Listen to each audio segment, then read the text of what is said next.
Hi മക്കളെ, 2027 +2 board exam കഴിഞ്ഞിട്ട് നിങ്ങളൊരു നീറ്റ് അല്ലെങ്കിൽ ജെഇ എഴുതി ക്രാക്ക് ചെയ്ത് ഇന്ത്യയിലെ പ്രീമിയം ഇൻസ്റ്റിറ്റ്യൂട്ടുകളിൽ അഡ്മിഷൻ എടുക്കാൻ ആഗ്രഹിക്കുന്ന ഒരു വിദ്യാർത്ഥിയാണെങ്കിൽ അതിൻ്റെ പ്രിപ്പറേഷൻസ് നോർമലി പലരും ചിന്തിക്കുക +2 എത്തുമ്പോൾ തുടങ്ങിയാൽ പോരെ എന്നായിരിക്കും ചിന്തിക്കുക. +1 ടോപ്പിക്സ് അത്ര ഇമ്പോർട്ടൻ്റ് ആണോ എന്നൊക്കെയുള്ള സംശയങ്ങൾ പലരുടെയും ഉള്ളിലുണ്ട്. അതുകൊണ്ടാണ് +1 മുതൽ അത് വേണ്ട എന്ന് പലരും തീരുമാനിക്കുന്നതിൻ്റെ കാരണം അതാണ്. പക്ഷേ യഥാർത്ഥത്തിൽ അങ്ങനെയാണോ? അല്ല.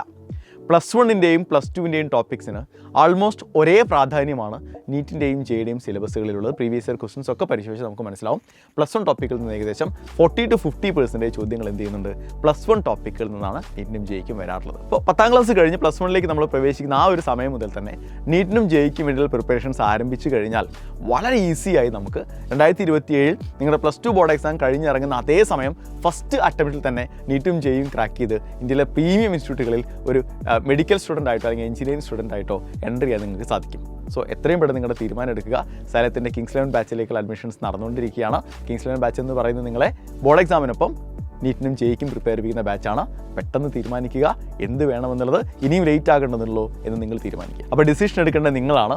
ഇനിയും ലേറ്റ് ആവേണ്ടതുണ്ടോ അതോ നമ്മുടെ പ്രിപ്പറേഷൻ ഇപ്പോഴേ ആരംഭിക്കണോ?